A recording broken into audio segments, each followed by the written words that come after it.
Welcome back mga kaaldab. Ito na naman po ang inyong lingkod, si Mr. Destiny.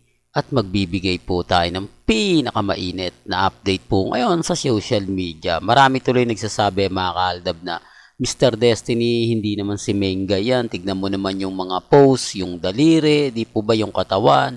Halatang gumawa lang sila ng rason at dahilan para masabi na naandyan si Mengay. Di po ba? Bakit wala nga po yung kasamang pick ni Congressman Spate dahil mahirap nga po bangkunan? O talagang sinasadya na po talaga na hindi siya mapasama? Pero gaya ng sinabi ko, gaya nga po ng pinapaliwanag ko, depende po ito sa mga taong magre-react. Depende po ito sa mga taong magkokomento. Ako masaya po ako, lalo na po ngayon na talagang napakarami ang kumbaga naniniwala pa rin po sa fandom ng Aldab Nation. Sinasabi ko lang po ito para po sa kaalaman ng lahat. At sa mga followers po ni Atasha Mulak, wala po akong sinasabing hindi maganda, hindi kaaya-aya. Ginagawan lang po nila ng issue, binabaliktad lang po nila para makuha po nila yung simpatya at masabi na ako nga po daw yung gumagawa ng issue, mas sinuhusgahan ko nga po raw si Atasha Mulak, gayong hindi ko naman daw kilala. Kumbaga, bakit ko daw po pinangungunahan, bakit ko raw po masyadong dinadown, di po ba? Wala naman pong pagdadown, wala naman po akong in-update na ganun po yung ginagawa ko, ganun po yung sinasabi ko. Di po ba? Sabi ko nga may kanya-kanyang opinion, may kanya-kanyang reaksyon. Di po ba? At syempre, kaya nga po kinuha yan ng EAT para gumawa sila ng bagong records. Para gumawa sila ng bagong, kumbaga, pasisikatin nila yung tipong gagawin nila na pinakasikat na sikat sa EAT. O yung tipong kukuha sila ng isang tao tapos mag-e-experiment sila kung magkiklik ba. Pero hindi ko alam mga kaaldab kung magkiklik nga po ba to o hindi, di po ba? Pero bago tayo magtuloy at bago natin pag-usapan itong mainit na update po natin, kung bago ka lang sa channel na to at isa kang true-blooded Aldab Nation na nagmamahal po kila Mengay at Isoy,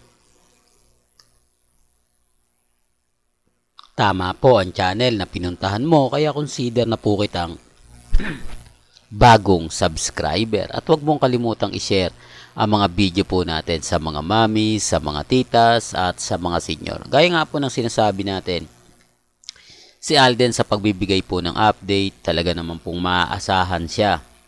Iba po sa mga artista na sinasabi nga po nila ng ganito, sinasabi nila ng ganon. Alam nyo, sa totoo lang po, yung mga nagre-react lang po sa akin, mga bitter lang po talaga yun eh.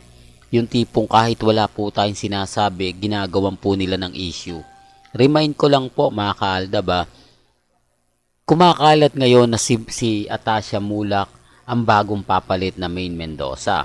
Yan base na lang po sa mga nakakalap nating impormasyon.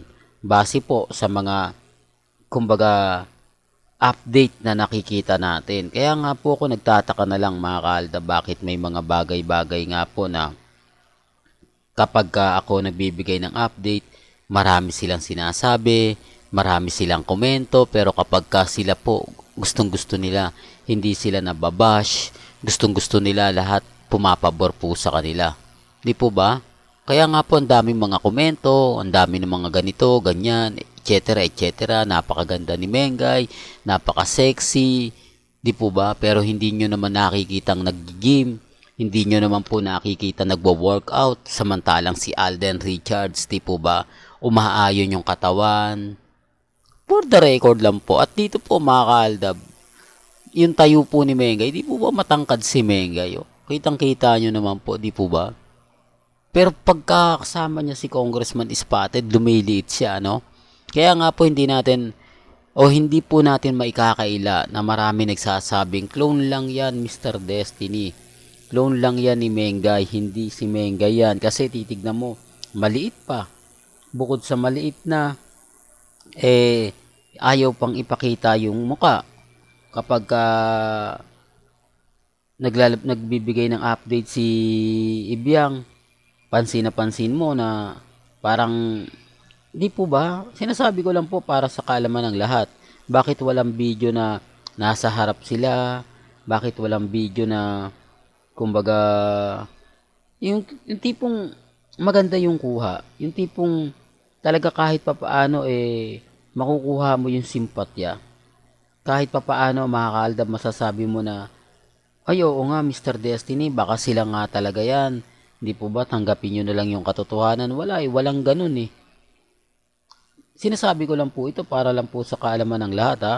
Baka sabihin na naman ng iba na ganito ganyan, etc. etc. Di po ba?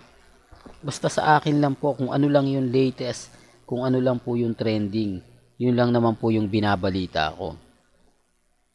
Sinasabi ko lang po mga kaaldab sa mga ayaw maniwala na respeto ko naman po kayo at ginagalang. Sabi ko nga po, ano man po yung mga nagiging komento nyo po sa channel ko, yung mga nagsasabi ng ganito, yung mga nagsasabi ng ganon, okay lang. Kasi hindi nyo masisisi nga po yung mga followers ko o yung mga sumusuporta sa Aldab kung bakit po kami mas kampante. Kasi kung titignan nyo, real talk to, kung titignan nyo mga ka-Aldab, bakit kailangan laging tago? Hindi ba pwedeng magbigay ng pinaka-latest? Bakit hindi ba pwedeng, kumbaga, yung tipong magandang picture o magandang kuha, bakit kailangan lagi nasa likod? Di po ba? Doon pa lang may mali na eh.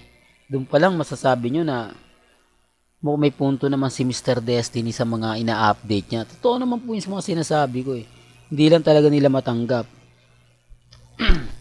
yung katotohanan na kapag ka nagbibigay ng update si Mr. Destiny, maraming nagsasabi ng ganito, maraming nagsasabi ng ganyan. Di po ba? Basta ako, chill lang tayo mga kaaldab. Yun lang naman po yung importante.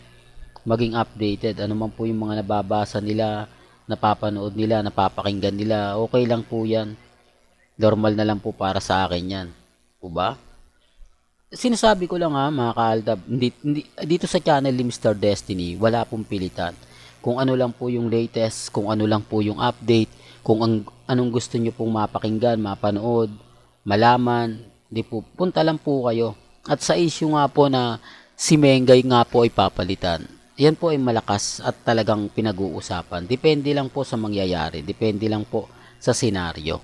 Well, hanggang dito na lang po yung updates natin ha. Kaya kung gusto nyo pa po ng pinaka-latest at sariwang update, abay lagi lang po kayong tututok sa channel ni Mr. Destiny para updated po kayo sa mga bagong video po na ilalabas po natin maya-maya lang. Hanggang sa muli, salamat po sa panonood at pakikinig.